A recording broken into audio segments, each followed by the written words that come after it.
Welcome to Habitly Courses, a production of Manage to Win. Each course is divided into multiple lessons for easy viewing. All are now completely free, so you can watch them on your own or work through them as a team.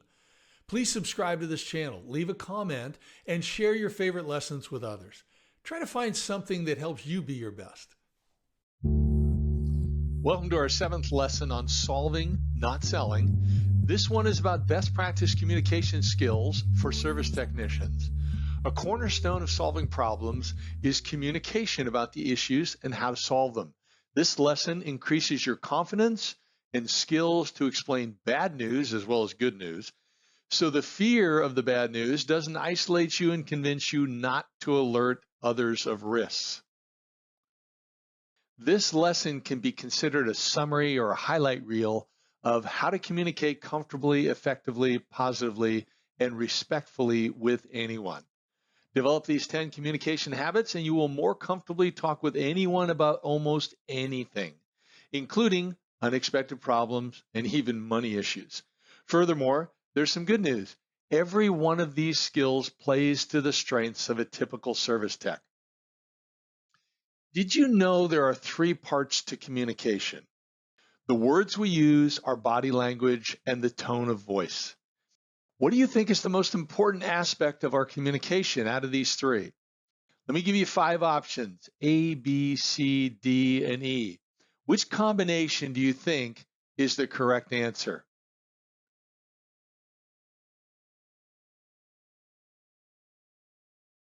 And the answer is, surprisingly, research concludes 55% of communication is body language and 38% is tone of voice.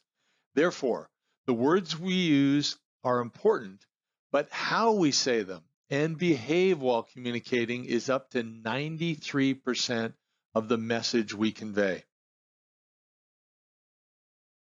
Let's dive into the first of these 10 communication habits you can develop. Number 1 is be their friend. It's true some clients and even team members are not your friends. Worse, at times they may treat you poorly. We may not be able to change them, but we are 100% in control of our responses and reactions to others. Treating them as friends means, number 1, focus on something positive so you can sincerely be glad to see them. Number 2, if appropriate, ask them how they're doing, or something similar to that. Number 3, empathetically listen and care about the problems they're having. Number 4, even though your schedule is tight and you must work quickly, try to balance speed with behaving unrushed and communicating that they're a priority for you. Number 5, after connecting briefly, focus on work and follow your proven processes. Number 6, when the work is done, use a sincere, caring tone of voice to ask if they need anything else. Number 7, before leaving, honestly say you hope they have a great day.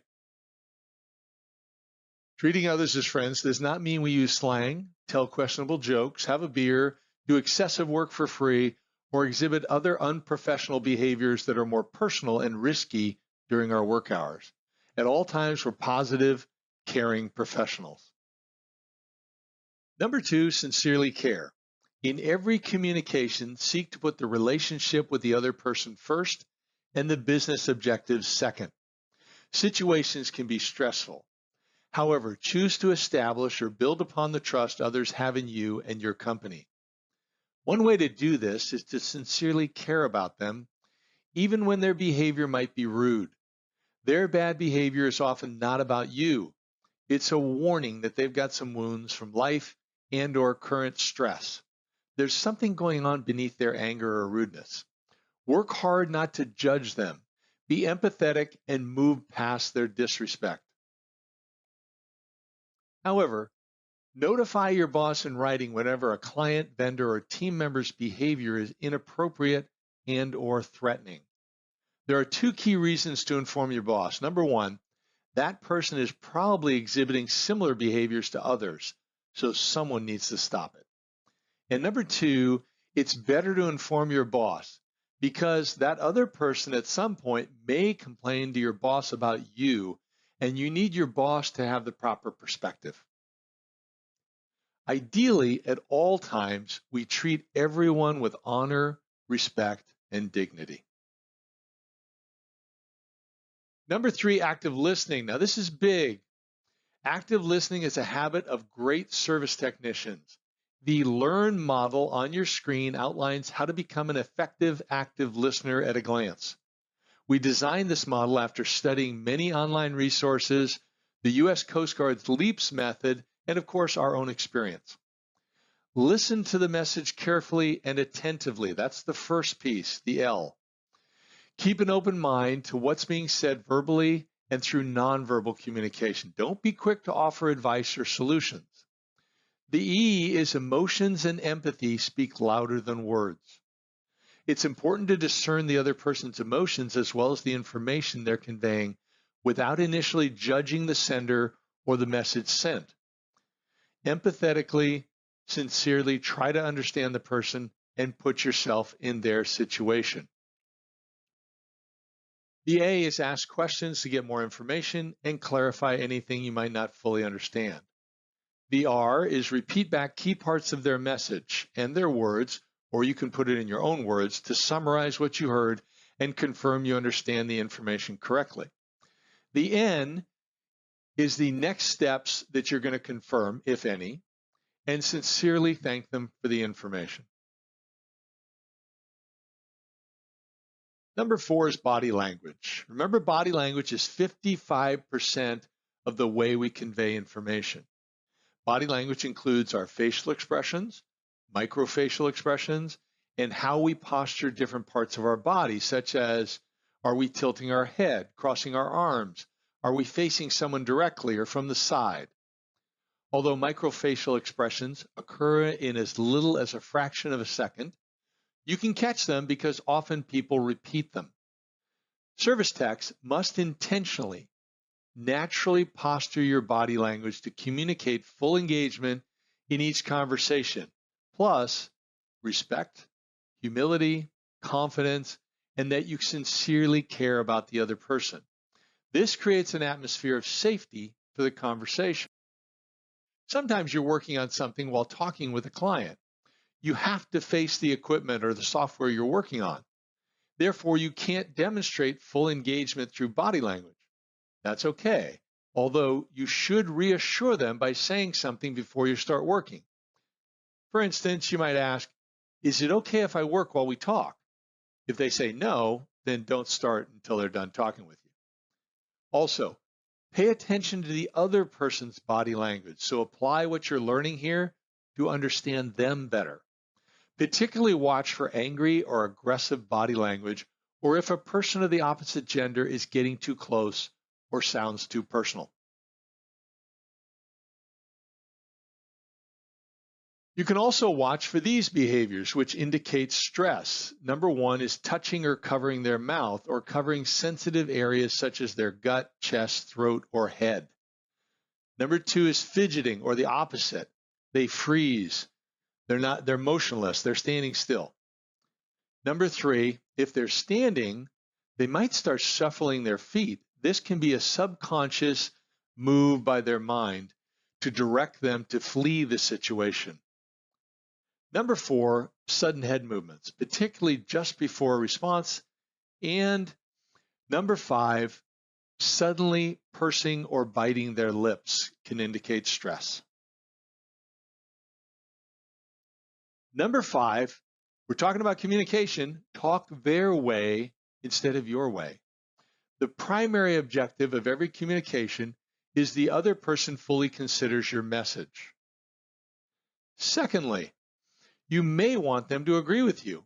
The best way to achieve these objectives is to adapt to their communication style. So you don't speak your way, you speak their way. An alternative to this is to respectfully discuss the differences in your communication styles and agree on a compromise approach. Consider this scenario. Bob likes to receive summary information to learn and make decisions. Sally sends him a very long email. It's 11 printed pages. In addition, she attaches 2 PDFs that total 143 pages and offers him 7 links where he can find more information. What's wrong with Sally's approach? The mistake was the 11-page email. The PDF attachments and the links are fine because Bob gets to choose whether he wants to dive deeper or not. However, her 11-page email is nuts. It's a blur to Bob. It's totally ineffective. This wasted Sally and Bob's time. Bob got frustrated when he tried to work through the email and the length of it upset him. Sally should have summarized the 11-page email into 2 to 3 paragraphs, or maybe even better, one bulleted list that's in the email, and then created a third document to attach to the email that had her 11 pages of detailed information. The shorter email message might have motivated Bob to then read some of the attached information or check out the links. Therefore, communicate in writing and in person in the style preferred by the recipient. Don't try to force them to process information your way. Number 6, write draft and template emails whenever possible, particularly for important communications. Invest the time to write draft emails and set them aside. Come back to them minutes or hours later to consider how they can be edited for efficiency, effectiveness, personalization, and professionalism. This saves you hours of time weekly because you avoid mistakes, miscommunications, and unnecessary drama. If you email basically the same thing to people regularly, then use the drafts feature in your email program to retain and evolve templates of those emails that you're using all the time, so you'll have your best wording and you just copy and paste it. Creating and then editing drafts also increases the productivity of people who receive your emails and must act upon them. Another time saver and way to avoid embarrassment is to set your email program to automatically check your spelling and grammar. The program won't catch every mistake, but it does help to optimize your email communications. Number 7, positive tone. Everyone has a tone of voice and a style to their speech. Your clients expect you to be respectful, positive, reassuring, and humbly confident. Let's be candid. Too often we fail to have a positive tone of voice because we're thinking about something, are under pressure, feel tired, or have some other physical or emotional challenge that's instinctively controlling our tone of voice. The question is, what can we do about it? The answer is simple. We can be intentional in our method of speech rather than instinctual. Pause and prepare before you speak. Choose to be encouraging in your tone of voice. Use positive words and constructive statements. Think of it this way. You're on stage as a service technician. Therefore, always think before you speak so your words, tone of voice, and body language are intentionally your best. Communicate the problem in a way that empathetically says, you got a problem, but we can solve it, and here's how. Number 8, bad news. Okay? I don't want you to hide negatives. However, you want to be careful how you present them. Talk intentionally, as we discussed in point 7, to have a positive tone. Take a balanced approach of what's good and what needs to be fixed. Ideally, you can prepare your explanation in advance after testing, research, and possibly confirming your conclusions with someone else. Bad news should always be delivered verbally first. Often it makes sense to follow up with a written email confirmation of your conversation, some of the specific details, action steps, and due dates. Number 9, we're almost there. Don't interrupt. It's amazing how many people interrupt these days. It's because there's so many selfish people out there. It's all about them. We don't do that as service technicians. We think about others first, not ourselves first. So interruptions are confusing in person. They're worse online because the audio of 2 or more people drown each other out. It's also rude. Please don't interrupt people. The only exceptions to this rule are situations where you must respectfully stop or pause someone who's talking too long, is off topic, repeating something that's already been said, or they're behaving unprofessionally. Another consideration is service technicians should avoid distracting or interrupting people with noise from your work or downtime. Okay? So the best way to go about this is to let people know in advance that you're going to make some background noise or you're going to have some downtime. And you do that before you start working, or you schedule time to do the work when it won't interrupt people or disturb them. These are intentional, respectful approaches that should be appreciated by others. Number 10, we made it to the last one, and you thought you were going to be able to avoid conflict. No, number 10 is about avoiding conflict. You expected X, and the other person did Y. You feel threatened by them, or how the consequences of their actions might negatively affect you. This pulls your trigger or pushes your button, and you emotionally flood. Your emotions instinctively, instantaneously initiate survival thoughts and actions, moving you into fight or flight mode. This activity sends cortisol to your brain and temporarily eliminates any problem-solving capacity. You're ready to kill or run. The problem with those options is they're both losers. If you choose to fight, then you've decided to win rather than preserve the relationship. If you choose flight, then you've opted to protect yourself rather than preserve the relationship. This is a fool's choice, where you think there's only two options and they're both bad. You have a third option. Pause, breathe slowly, more deeply, don't speak, control your emotions, and focus on how to relate to the person rather than attack or disengage. You can overpower a bad habit of anger or fear with a 3-step habit, a new, more powerful one that I'm going to explain right now. First, breathe deeply. Don't speak. Reverse your natural reaction to tense up, have short, quick breaths, accelerated heartbeat, and expanding your presence to look threatening. Slowing or stopping these natural reactions stops the cortisol rush to your brain, which frees you to focus more on problem solving than survival. Second, don't react. Instead, choose to respond intentionally. Avoid instinctive or uncontrolled negative words, facial expressions, or body language. Your mind may be racing, but your response can be controlled. Third, master your emotions. Don't let your emotions control you. Instead, control your emotions to behave wisely. This may mean you walk away, virtually or in person, when you start feeling emotional. Politely excuse yourself from the meeting, online discussion, or phone call. If it's a text or email, then pause and don't immediately send a reply. Or if you do, your response is brief to merely let them know you'll get back to them later.